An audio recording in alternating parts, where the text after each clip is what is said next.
The suitcase hit the marble floor before anyone understood why. "Pack your things and get out."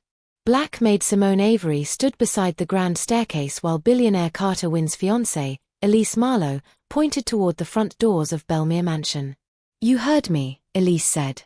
"This house does not need staff who forget their place."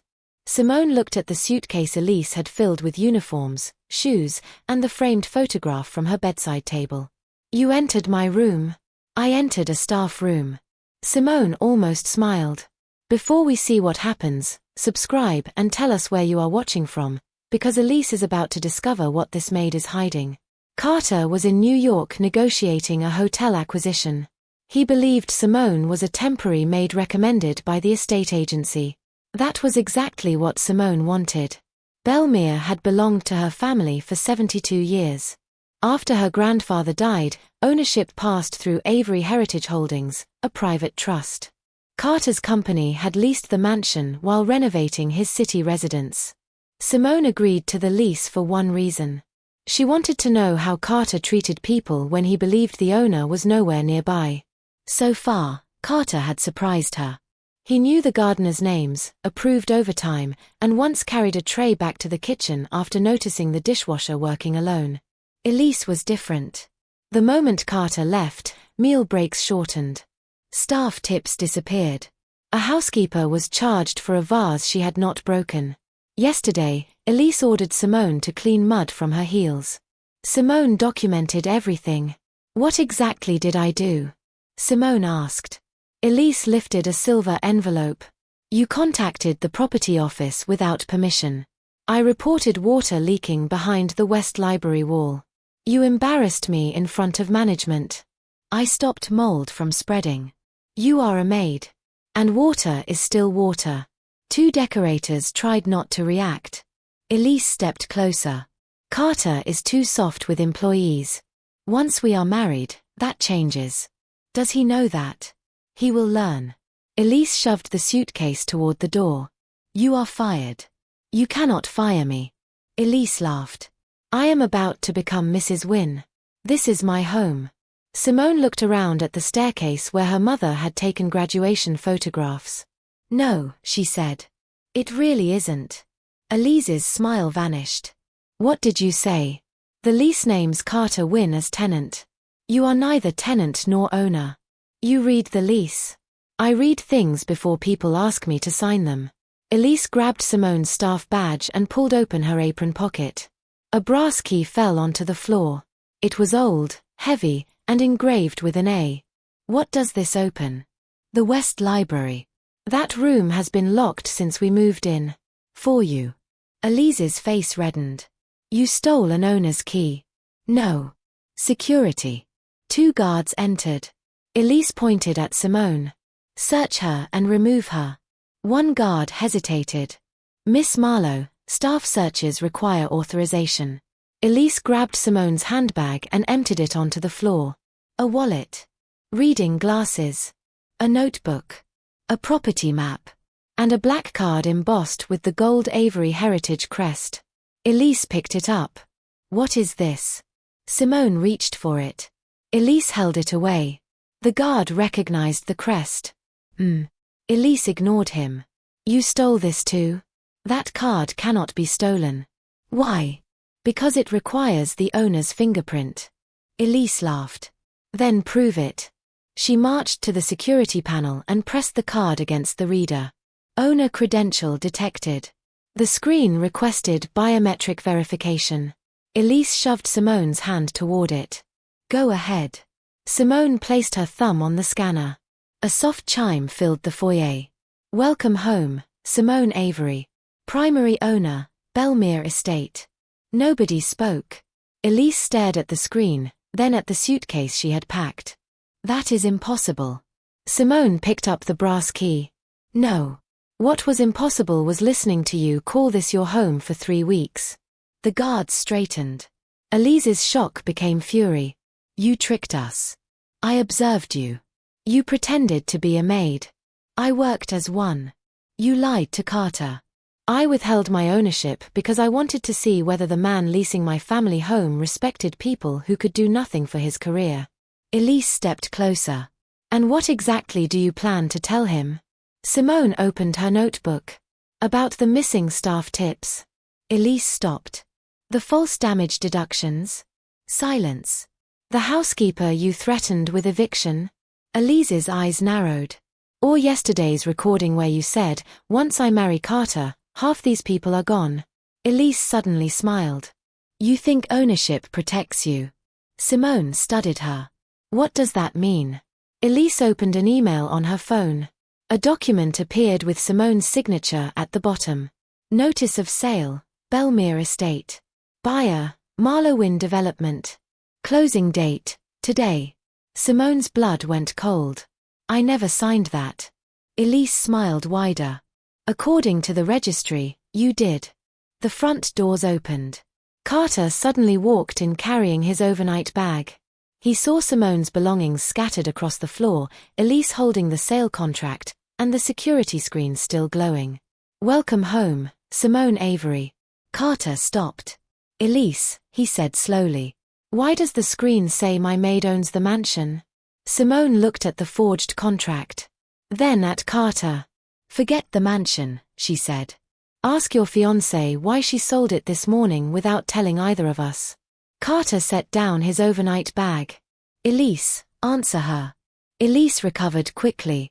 She concealed her identity, entered your home under false pretenses, and now she is pretending a routine property transfer is some crime. Simone held up the document. My signature is forged. Carter read the final page. The buyer was Wynn Development. His face changed. There is no Wynn Development. There is now, Elise said.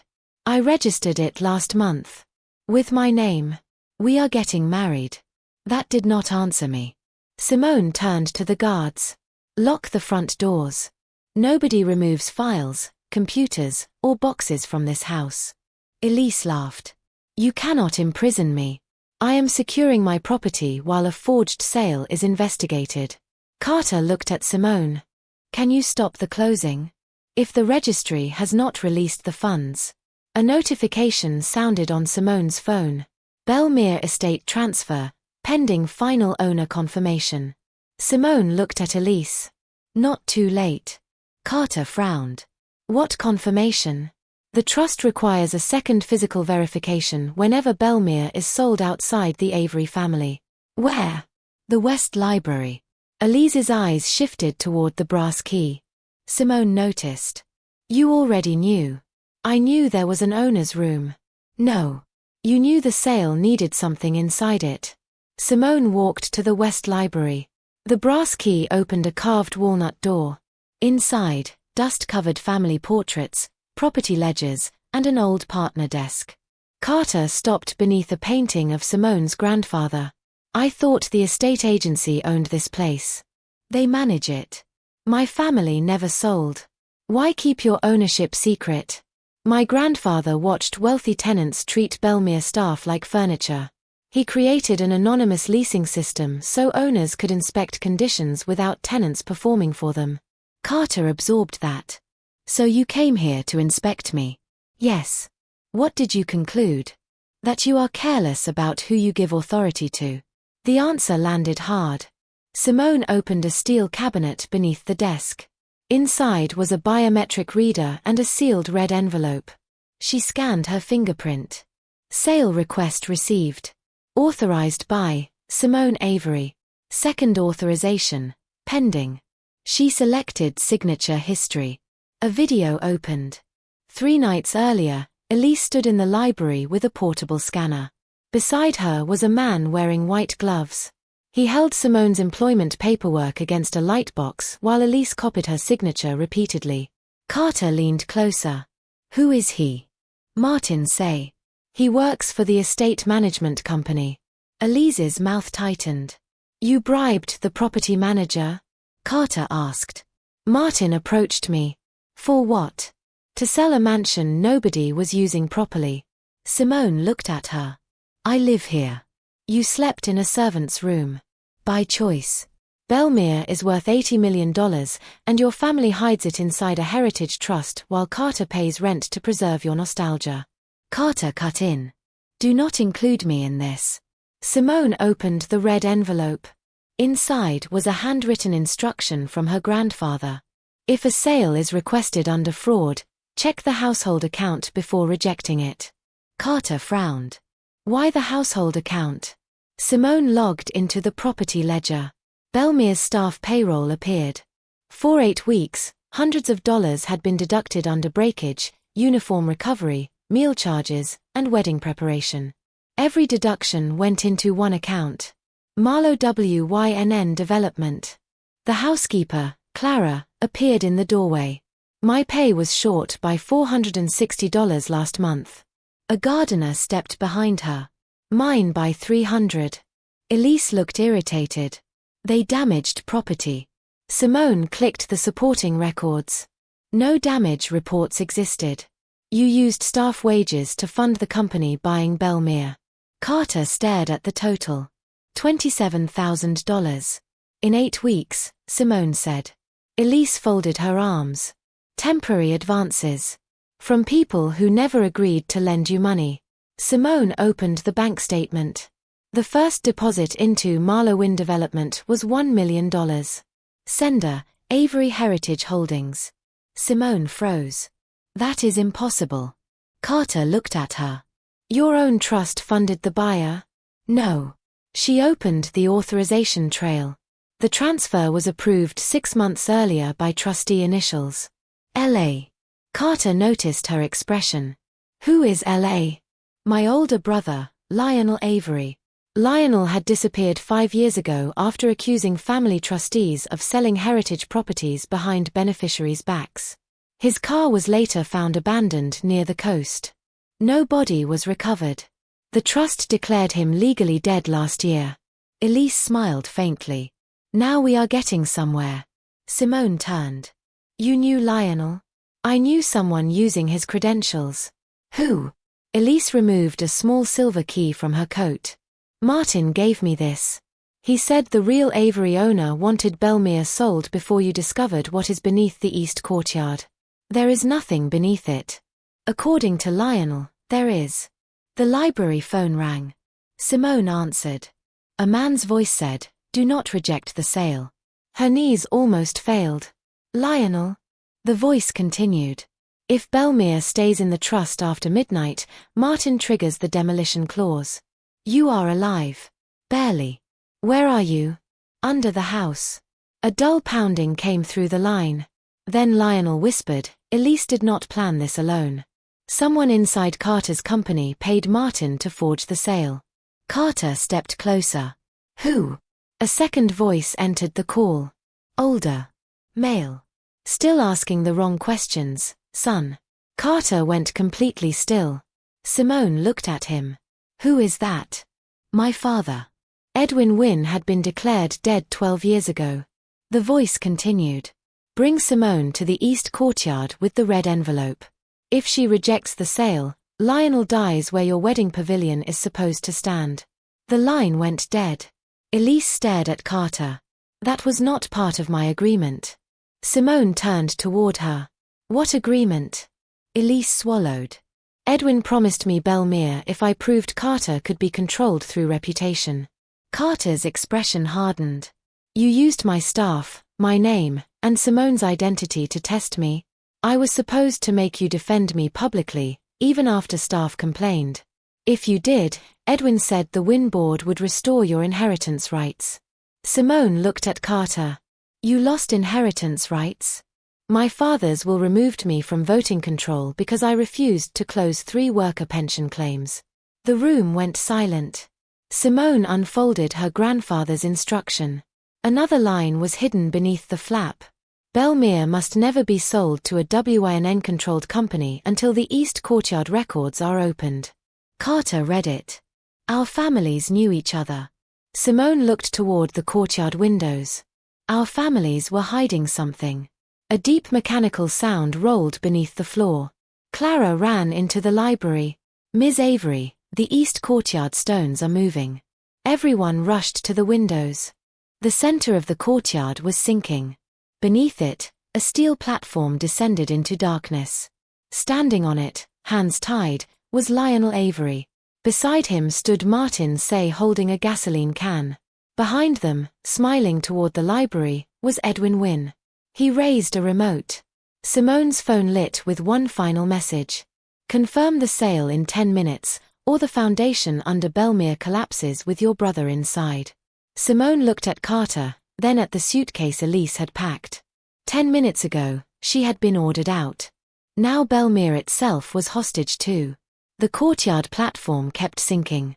Lionel Avery stood with his hands tied while Martin Say held the gasoline can beside him.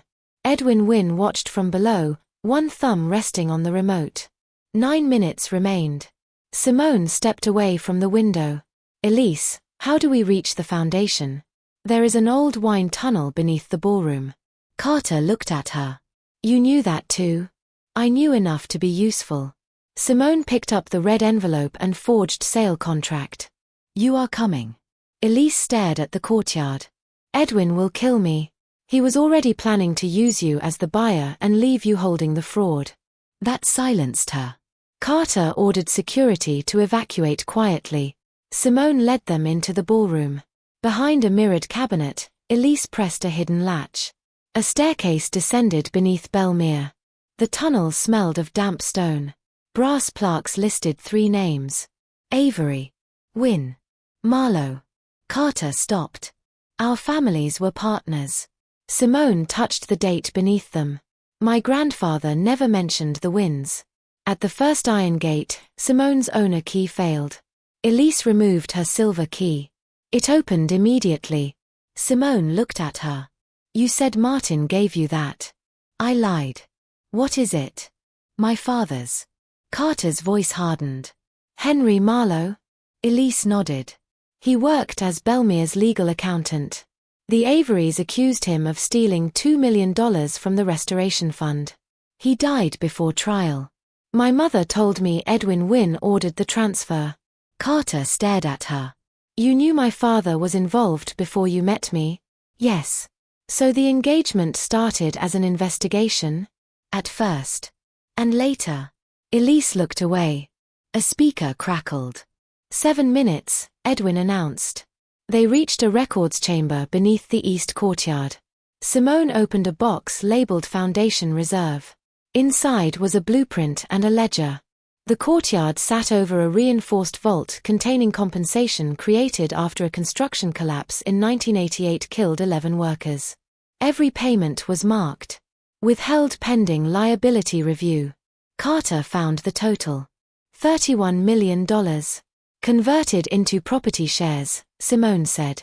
The mansion is sitting on money those families never received. Another page showed the reserve required authorization from the current Avery owner and current Wynn heir. That is why Edwin needs us both, Carter said. Elise pulled out an accident statement. Simone recognized her grandfather's handwriting. Edwin Wynn ordered the safety supports removed to finish the east wing before the winter gala. Henry Marlowe found the false inspection reports. I helped Edwin accuse him of stealing the restoration fund. Elise's face crumpled. My father was telling the truth. Simone held the page carefully. My grandfather helped destroy his name. A metallic bang echoed through the wall. Simone. Lionel shouted. They opened a service hatch overlooking the foundation chamber. Lionel stood chained to a steel column. Martin poured gasoline around the platform. Edwin looked up. Finally. Simone held the red envelope. Release my brother. Confirm the sale. No. Edwin pressed the remote. Structural release armed. 5 minutes. Carter shouted, the sale cannot give you the reserve. We found the trust. Edwin smiled. The workers are dead. Their families are not. Simone studied the chamber. 4 hydraulic columns held the courtyard. 3 were modern. The 4th carried an Avery crest. A manual override. Elise, Simone whispered. Your key. Elise moved toward the old column. Martin noticed. She is going for the override. Edwin raised the remote.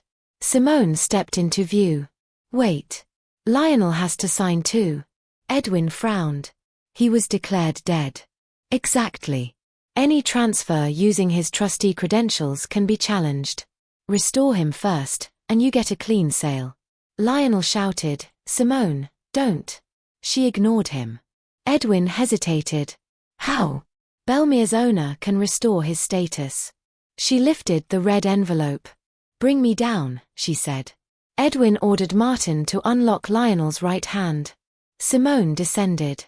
Carter remained near the upper scanner. Simone pressed Lionel's thumb to the trust terminal. Identity match, Lionel Avery. Status, presumed deceased. Restore beneficiary? Simone selected yes. The system requested a witness. Carter. Before Edwin could stop him, Carter pressed his palm against the upper panel. Lionel Avery restored. The sale document immediately changed. 2 Avery signatures now required. Edwin's face twisted. You tricked me. I corrected your paperwork. Edwin lifted the remote. Elise. She had reached the old support column and inserted her silver key. A hidden panel opened with 2 switches. Foundation hold. Reserve release. Which one? She shouted. Simone remembered her grandfather's instruction. Check the household account before rejecting the sale.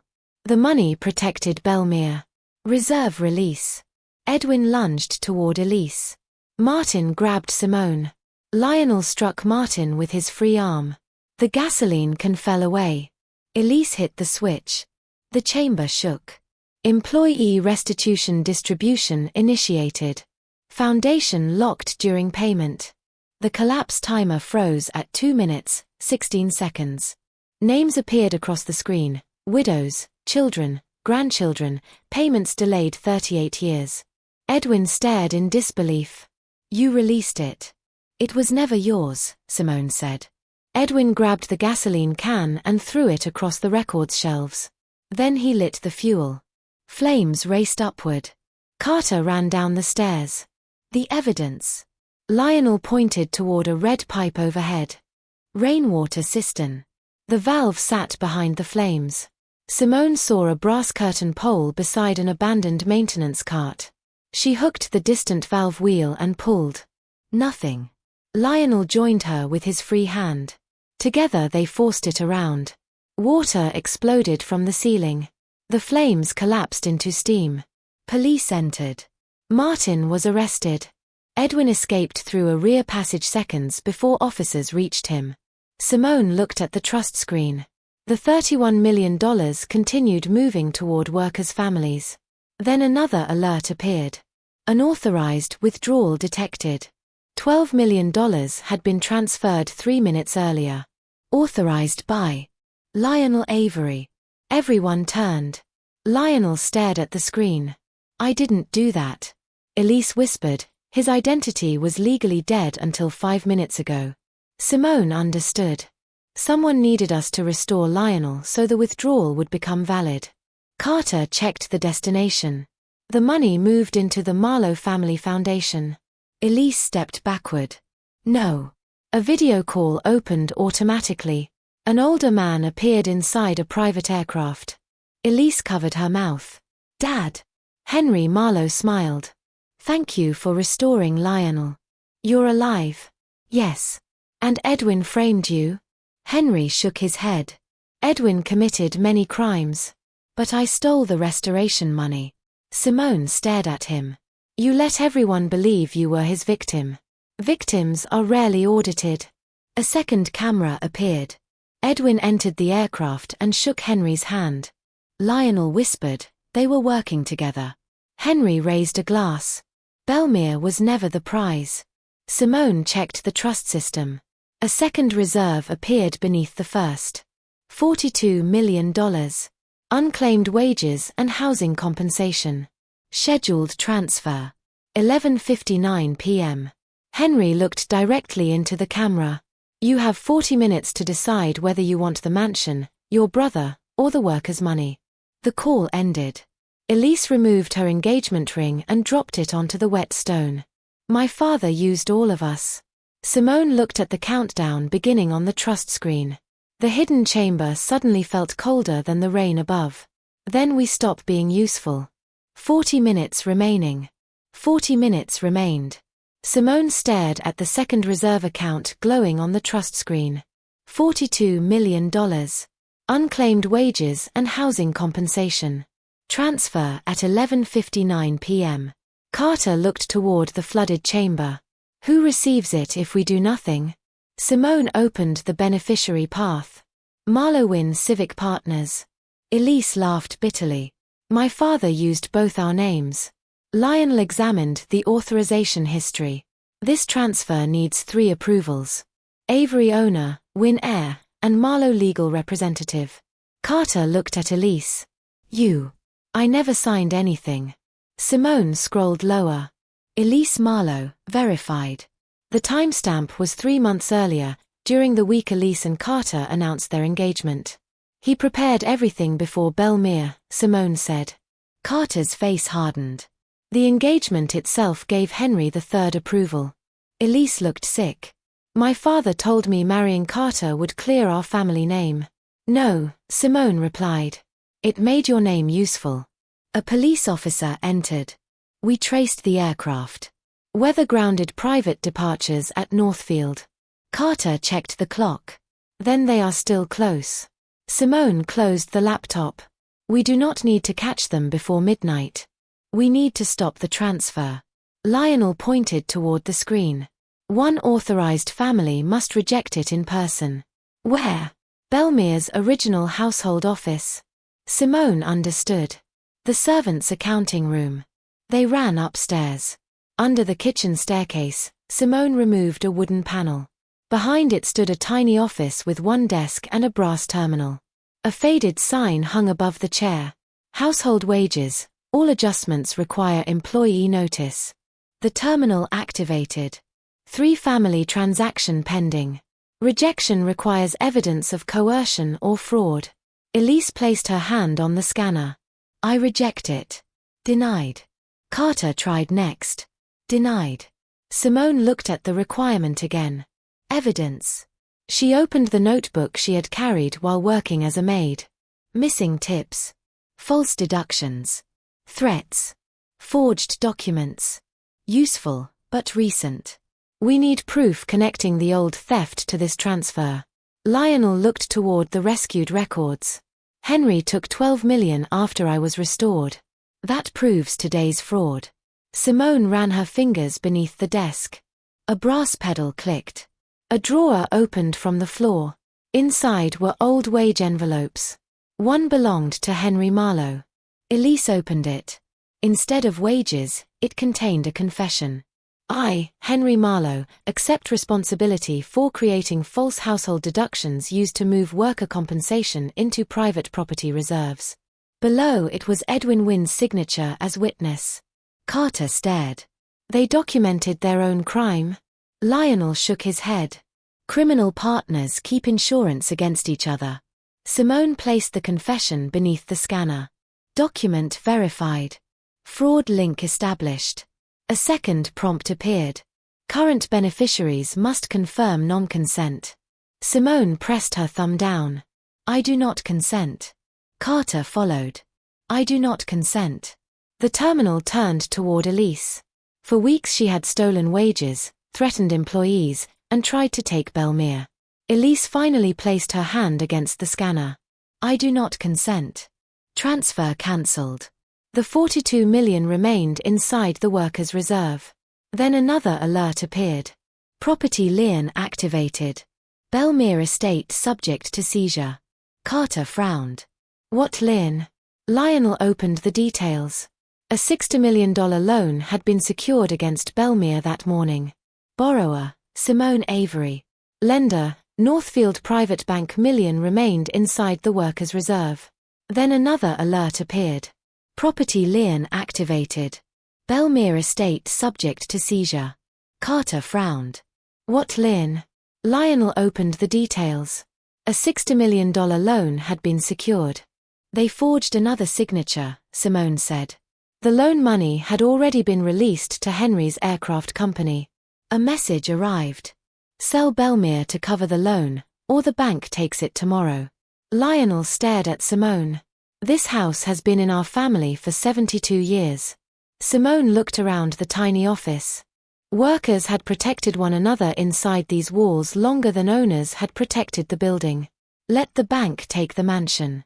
Everyone turned. Lionel stepped forward. You cannot mean that. I would rather lose a house than steal somebody else's money to save it. Carter understood. You are separating Bellmere from the Workers' Trust. Yes. The land and compensation reserve are legally separate. Elise looked stunned. You would lose your home. A house is replaceable. $42 million taken from families is not. Carter called Northfield Bank. He disclosed the forged loan, active investigation, and trust fraud. The bank froze the lien pending review. Police reached Northfield Airport 20 minutes later.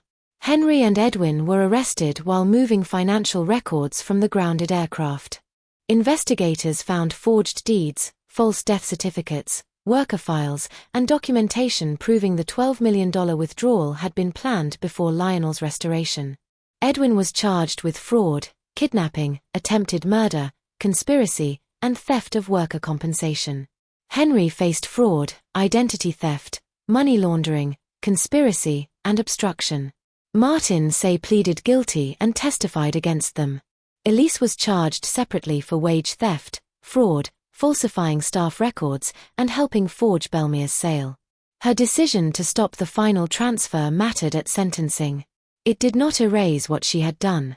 Before leaving court, Elise faced Simone. I became exactly what I thought destroyed my father. Simone answered quietly.